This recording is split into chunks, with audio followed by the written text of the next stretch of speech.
Hello friends. आज जो जिनकी डिटेल्स मैंने ली हैं, इनका जो डेट ऑफ बर्थ है वो 16 नवंबर 1961 का बर्थ है और टाइम है बर्थ इन्होंने जो भेजा हुआ वो है 4:30 AM का।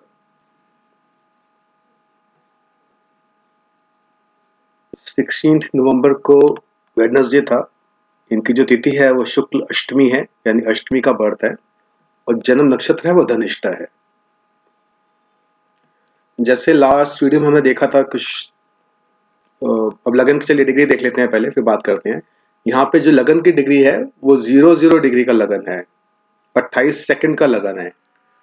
जो लास्ट जो मैंने वीडियो बनाया था जिसमें जो 53 का बर्थ था, जिसमें 3-4 मिनट में लगन बदल रहा था, तो यहाँ पे तो 15 सेकंड में ही लगन चेंज हो रहा है।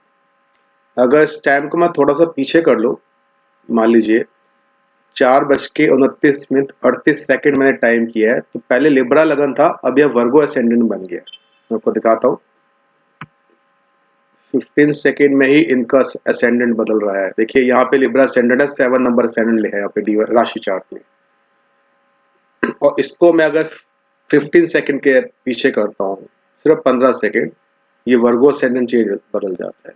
आप इस सिचुएशन में क्या करें? अब नमाज को तो छोड़ देते हैं, अभी यहाँ तो लगन कुंडली बदल रही है यहाँ पे। अब 15 सेकंड का फर्क हो सकता है, तो मैं काम करता हूँ कि वर्गो असेंडेंट का ही चार्ट मैं नेटिव का रीड करता हूँ।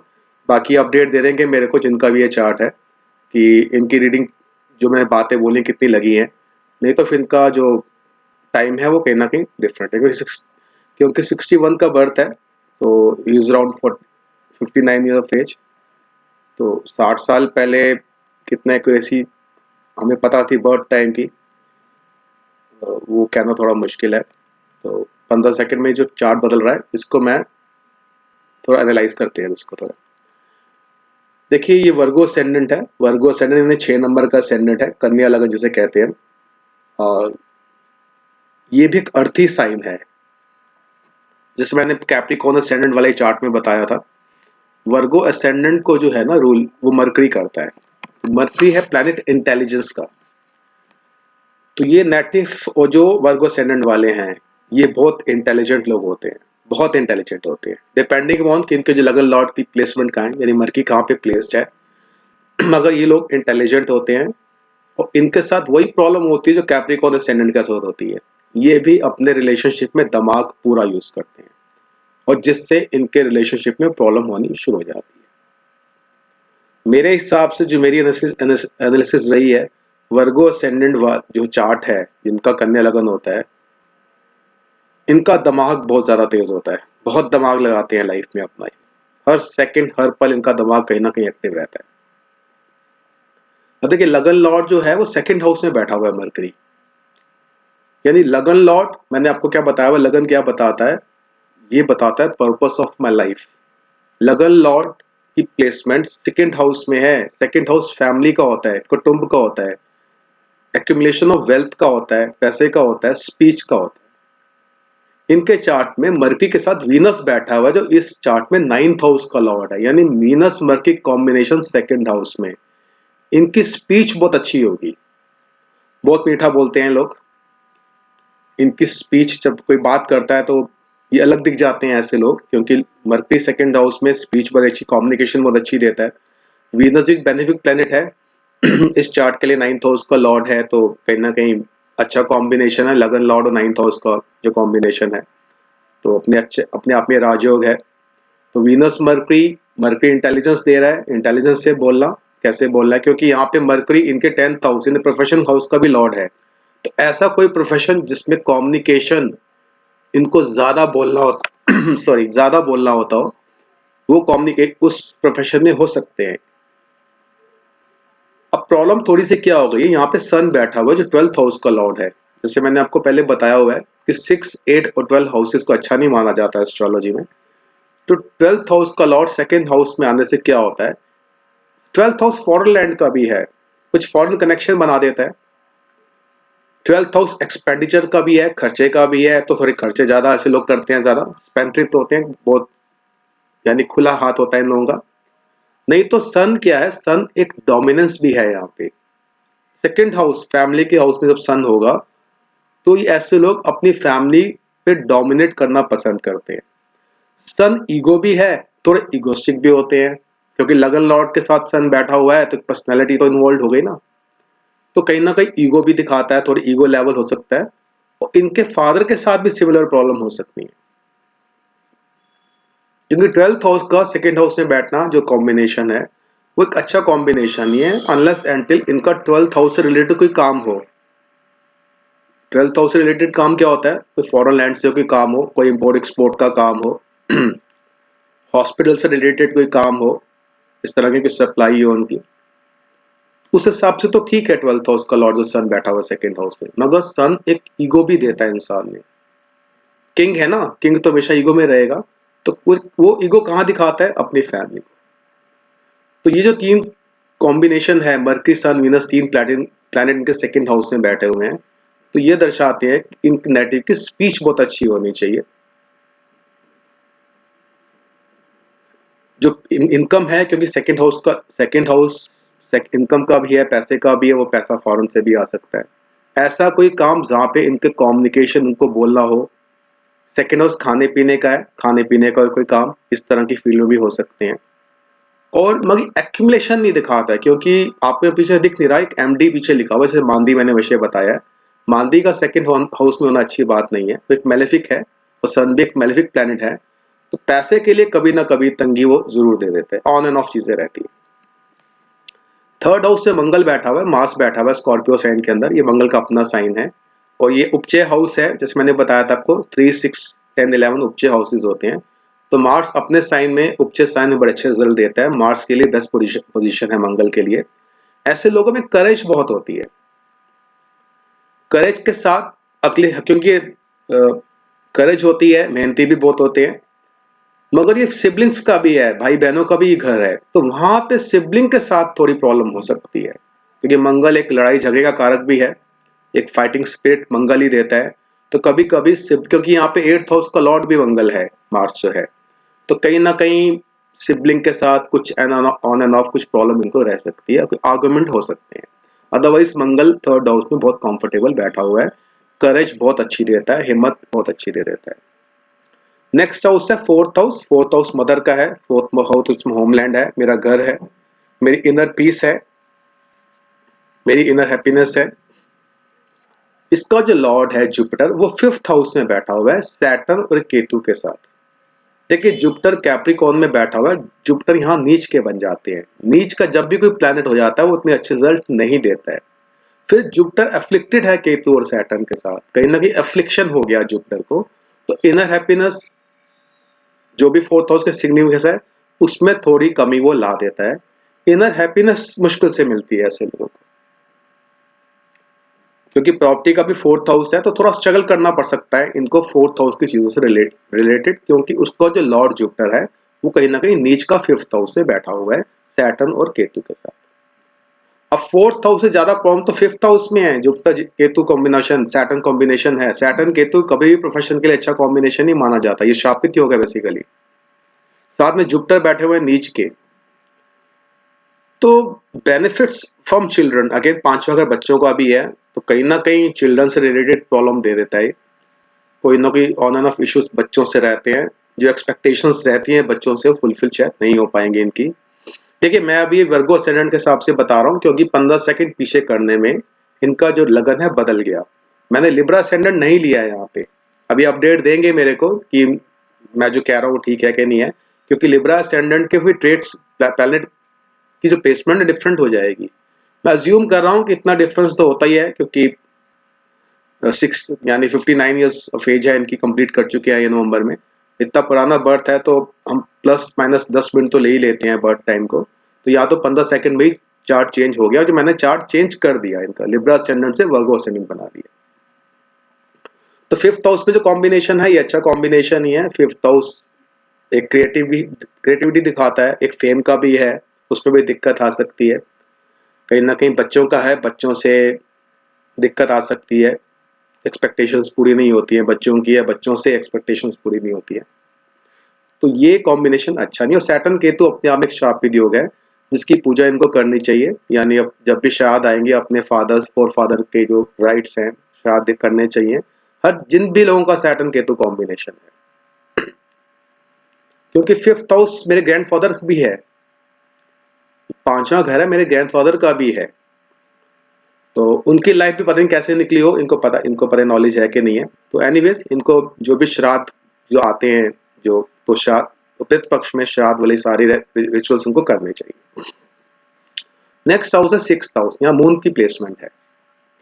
देखिए मून की प्लेसमेंट, मून या 11th हाउस का लॉर्ड है जो 6th हाउस में बैठा हुआ है, तो कहीं ना कहीं एक सर्विस 6th हाउस सर्विस की बात करता है, जॉब की बात भी करता है, क्योंकि 11th हाउस गेन का है, फुलफिलमेंट ऑफ डिजायर है। छठा घर हमारा डे टू डे जॉब का है, तो ऐसे लोग कहीं ना कहीं जॉब फील्ड में भी होते हैं। और मून हीलिंग का कारक है, तो कहीं हीलिंग वाला प्रोफेशन भी बना देता है ऐसे लोगों का। मगर छठे घर में मून एक्वेरियस साइन में इतना अच्छी पोजीशन मून के लिए नहीं है, क्योंकि मून मेरा माइंड भी है और मंगल की दृष्टि है मून के ऊपर, एक मेलेफिक प्लैनेट की दृष्टि भी पड़ रही है, तो ये कहीं ना कहीं छठे घर से रिलेटेड प्रॉब्लम इनको आ सकती है।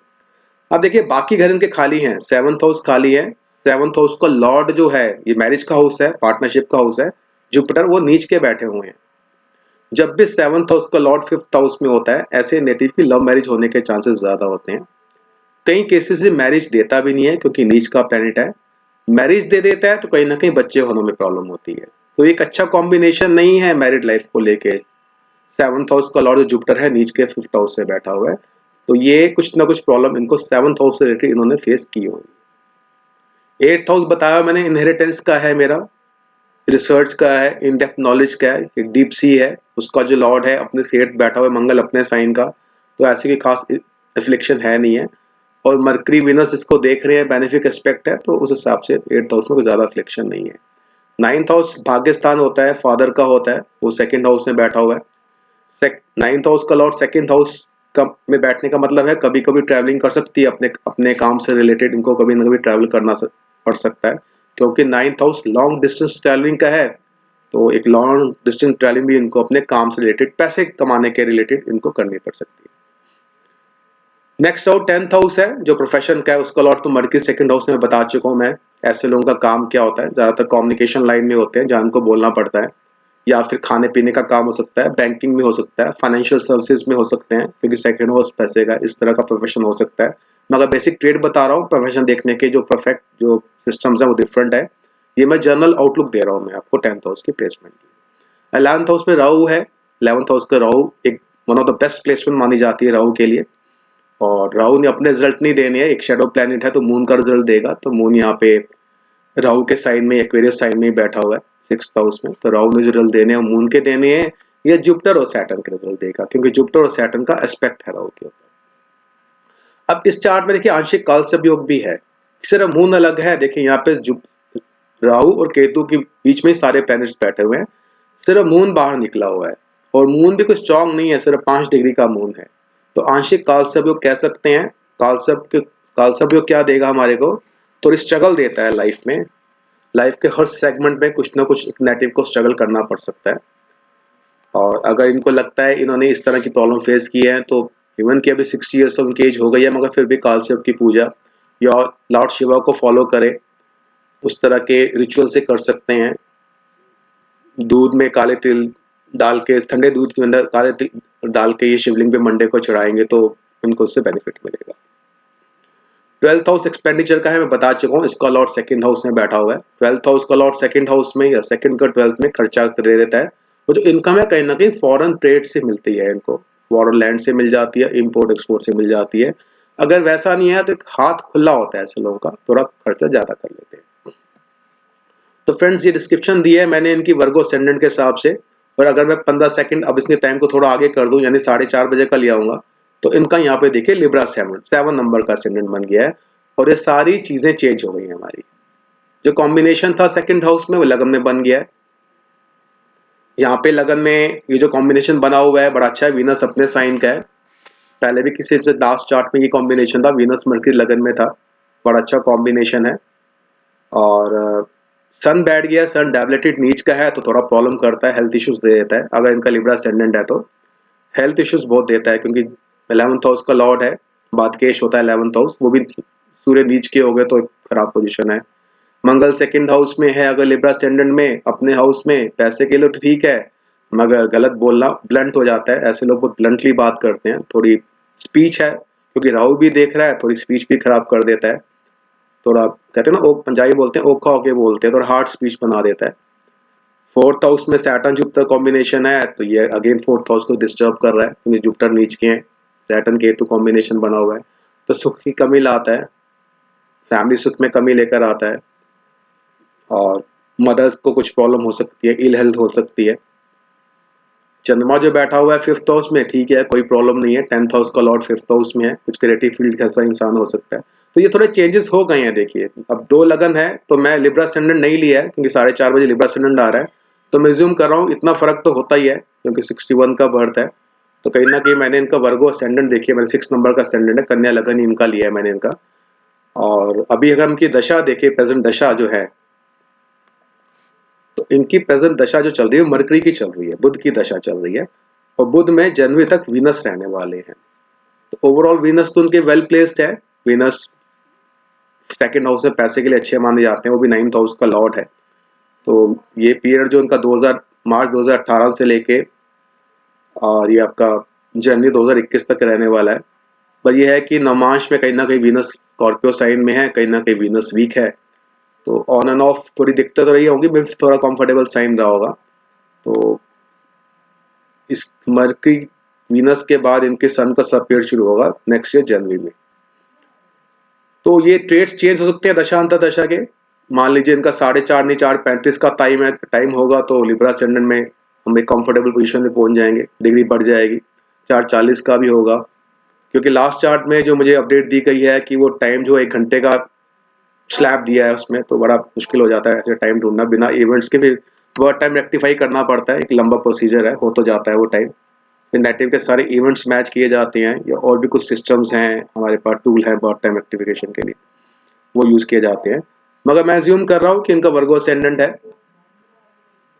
तो ये मुझे नेटिव अपडेट देंगे तो पता चल जाएगा। इनके लिए अपने लिए भी जानना बहुत जरूरी है कि इनका लगन है कौन सा, क्योंकि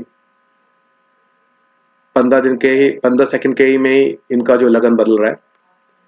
पर्पस ऑफ लाइफ बता दिया, लगन से देखा जाता है। पर्पस ऑफ लाइफ जो मरकरी है वो सेकंड हाउस में, सारा लाइफ का फोकस है वो स्पीच की तरफ, खाने पीने की तरफ, फैमिली की तरफ या पैसे की तरफ, वैसे नेटिव का रहता है। पेंडिंग कर्मास की बात करें, इनके पेंडिंग कर्मास इनके बच्चों के लिए रहते हैं। फिफ्थ हाउस अफ्लिक्टेड है, बच्चों से सपोर्ट नहीं मिलती, मगर इनको अपने कर्म तो करने ही पड़ेंगे बच्चों के लिए, तो कहीं ना कहीं कंसर्न भी रहते हैं, और इनके अपने बच्चों को, बच्चे जैसे मर्जी रिएक्ट करें, अच्छा कर रहे हैं तो बहुत अच्छी बात है, और थोड़ा नेगेटिव ट्रेट्स हैं बच्चों का, इनको अपनी रिस्पॉन्सिबिलिटीज बच्चों के लिए पूरी करनी चाहिए। तो फ्रेंड्स ये था एक चार्ट जिनका जो बर्थ है 16 नवंबर 1961 का है, नाम तो मुझे मालूम नहीं है, और मैंने जो टाइम लिया है 4:30 से थोड़ा सा पीछे मैंने किया, 4:29:38 मैंने किया, तो इनका लगन ही चेंज हो गया। अब पॉसिबिलिटी है लिब्रा असेंडेंट भी हो सकते हैं ये। अब ये देखिए ऐसा कस्प है कि डुअल कस्प बन जाता है, कॉकटेल सी पोजीशन बन जाती है, कस्प बिटवीन है 2 लगन के बीच में, वर्गो में और लिब्रा में। अब ये लर्न जो एस्ट्रोलॉजर है सबसे पहले वो यही देखते हैं, ऐसा नहीं है कि जो चार्ट आप लग गया उसको रीड करके दे दिया, आपकी पर्सनैलिटी के हिसाब से उनको भाई लगन डिसाइड करना चाहिए, आपसे कुछ इवेंट्स पूछने चाहिए, उससे लगन डिसाइड करना चाहिए, तो वो अलग अलग सिस्टम है। देखिए मेरा बेसिकली एस्ट्रोलॉजी ये जो ग्रुप बनाने का मकसद यही है कि आपको बता सकूं कि क्या क्या चीजें पॉसिबिलिटी होती है जो हम इग्नोर कर देते हैं और हमें पता ही नहीं है। आपको तो मालूम ही नहीं होगा कि आपका लगन क्या है, लगन मालूम भी होगा तो जिसको भी आपने दिखाया होगा उसने उसी लगन को रीड किया होगा, उसने ट्राई नहीं किया होगा लगन की डिग्री देख के कि लगन चेंज भी हो सकता है। तो बहुत सी चीजें हैं, और सबसे बड़ी बात है इनके चार्ट में, अगर मैं वर्गो असेंडेंट कन्या लगन लेता हूं तो जो केंद्र हाउसेज हैं जहां आप देखेंगे 6, 9, 12 और 3 लिखा हुआ है, केंद्र हाउसेज है। केंद्र हाउसेज को लॉर्ड विष्णु रूल करते हैं, कोई प्लेनेट नहीं है, यानी कोई सपोर्ट नहीं है लाइफ में, कोई भी पिलर है ये हमारे चार्ट का, पिलर ही स्ट्रांग नहीं दिखते इस चार्ट में, तो केंद्र में कोई प्लेनेट ही नहीं बैठा हुआ। अगर ये वर्गो असेंडेंट है तो कोई सपोर्ट नहीं है इनको, तो पिलर नहीं है लाइफ के अंदर, सारे हाउसेस खाली हैं। अभी मैं कर्सर मूव कर रहा हूँ, मगर ये मैं जब देखता हूँ वीडियो में तो कर्सर दिखता नहीं है मेरे को, पता नहीं, मैं ख्याल कि कर्सर यहाँ मूव कर रहा हूँ।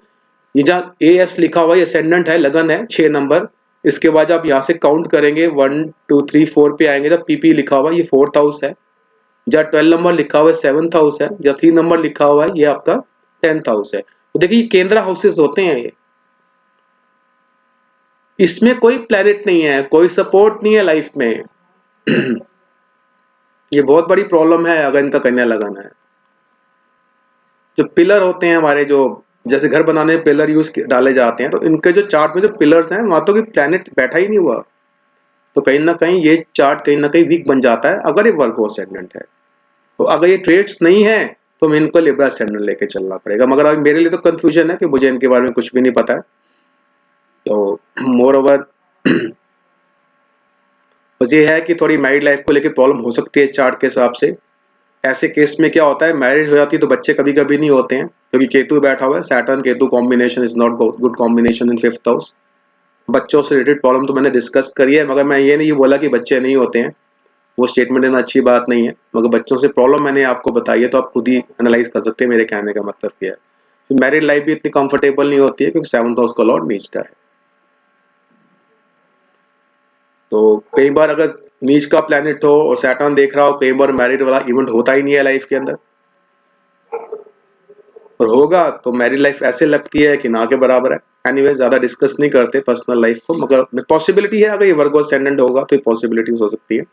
और अगर वर्गो असेंडेंट नहीं है और मैं इसको थोड़ा 15 से पीछे ले जाता हूँ तो उनका लिब्रा असेंडेंट बन जाता है। लिब्रा असेंडेंट के ट्रेड्स मैंने लास्ट वीडियो में डिस्कस किए थे, जिनका शायद मेरे का उनका नवंबर का ही बर्थ था, शायद वो 61 का था बर्थ या 62 का बर्थ था, मुझे ध्यान नहीं है शायद जो मैंने चार्ट पीछे ही जो लास्ट लास्ट चार्ट मैंने डिस्कस किया है, और वो भी यही डेट थी शायद 17 या 16 नवंबर का था अगर मुझे ध्यान है तो वो वीडियो दोबारा देख सकते हैं लिब्रा असेंडेंट, क्योंकि इनके प्लैनेट की प्लेसमेंट उसी चार्ट के हिसाब से है, सेम है बिल्कुल, सिर्फ मून की प्लेसमेंट और मार्स की प्लेसमेंट अलग है, बाकी वही हो जाएगी अगर मैं लिब्रा असेंडेंट बनाता हूँ। तो प्लीज अपडेट दीजिएगा, क्योंकि जो मैं डिलीवर करना चाह रहा हूँ आपको चीजें समझ आ रही है, मैं क्या बताना चाहता हूँ कि एस्ट्रोलॉजी क्या है। बहुत मिथ हैं, बहुत बेवकूफ बनाया जाता है, फिर लोग कहते हैं एस्ट्रोलॉजी काम नहीं करती है, मगर प्रॉब्लम यह है कि एक तो सबसे पहले हमें करेक्ट चार्ट कास्ट करना चाहिए, उसके बाद जो रीडिंग करेंगे वो दशा के हिसाब से करेंगे। आप बस बात को समझिए, अगर चंद्रमा की डिग्री बदल जाएगी, डिग्री अगर बदल जाती है मून की डिग्री, तो शायद दशा सीक्वेंस ही बदल जाता है हमारा, क्योंकि हम एक ही दशा नहीं पढ़ते, जनरल जो ज्योतिष में विंशोती दशा पढ़ी जाती है, मगर मैं तो 20 तरह की दशाएं पढ़ लेता हूँ, डिपेंडिंग ऑन किस दशा कौन सी एप्लीकेबल है आपके चार्ट में, जिसे हम कंडीशनल दशाएं कहते हैं। कुछ दशाएं ऐसे हैं जो मैनुअली कैलकुलेट करता हूँ, जैसे कालचक्र दशा मैनुअली कैलकुलेट करता हूँ, उसमें तो अगर मिली सेकेंड में भी फर्क आ जाता है मान लीजिए आपके टाइम में, तो उसकी दशा सीक्वेंस चेंज हो जाता है। इसका मतलब यह है कि बर्थ टाइम की बहुत इंपॉर्टेंस है। अब बर्थ टाइम ठीक करने के बहुत से प्रोसीजर है, कुछ मैंने अपने भी यानी जो मैंने थोड़ी रिसर्च करी है इसके बारे में। कुछ लोग स्टेलर एस्ट्रोलॉजी को यूज करते हैं, हालांकि मैंने स्टेलर एस्ट्रोलॉजी का कोई चार्ट अभी तक आपको दिखाया नहीं है, नेक्स्ट चार्ट में दिखाऊंगा कि जो ये तो मैं वैदिक एस्ट्रोलॉजी से रीड कर रहा हूँ चार्ट को। एक नक्षत्र थ्योरी होती है स्टेलर एस्ट्रोलॉजी कहते हैं, जैसे केपी एस्ट्रोलॉजी या कस्पल इंटेलिंग, वो भी चार्ट में दिखाऊंगा, मैं वो भी रीड करता हूँ जब मैं कंसल्टेंसी देता हूँ, मगर उसमें थोड़े ड्रॉबैक्स हैं, खैर उसके बारे में बात नहीं करते हैं। वो थोड़ा कॉन्सेप्ट थोड़ा डिफरेंट है, क्योंकि आपको एस्ट्रोलॉजी की नॉलेज नहीं है तो आपको बात समझ नहीं आएगी, क्योंकि जो कैलकुलेशन की गई है हम वैदिक में हम जो करते हैं, इसमें कस्प की जो डिवीजन है वो फिक्स होती है, मगर स्टेलर एस्ट्रोलॉजी में वो अनइक्वल कस्प बन जाते हैं, तो उसमें कहीं ना कहीं टेक्निकली कुछ फॉल्ट लगता है मेरे को, जो मेरी अपनी रिसर्च कहती है। वो अगर अगर आपको नॉलेज होती है टेक्निकल तो मैं उसको भी एलिब्रेट कर सकता हूँ। एनीवे, तो फ्रेंड्स ये मेरा एक छोटा सा एनालिसिस था। नवंबर 16 1961 नेटिव का बर्थ है, टाइम 4:30 दिया था, मैंने 4:29:38 का कास्ट किया, तो उनका लगन चेंज हो गया, तो मैंने लगन चेंज करने के बाद ही डिस्क्रिप्शन एनालिसिस दिया है। ये अपडेट कर सकते हैं कि हाँ ये चीज नहीं लग रही है तो हमें इनका लिब्रा असेंडेंट पढ़ना पड़ेगा। तो फ्रेंड्स आज के लिए इतना ही, नेक्स्ट डे में मैं कोई जो सीक्वेंस में जो भी डिटेल्स मुझे मिलेगी उसको मैं एलिब्रेट करूंगा। Thank you very much, bye bye.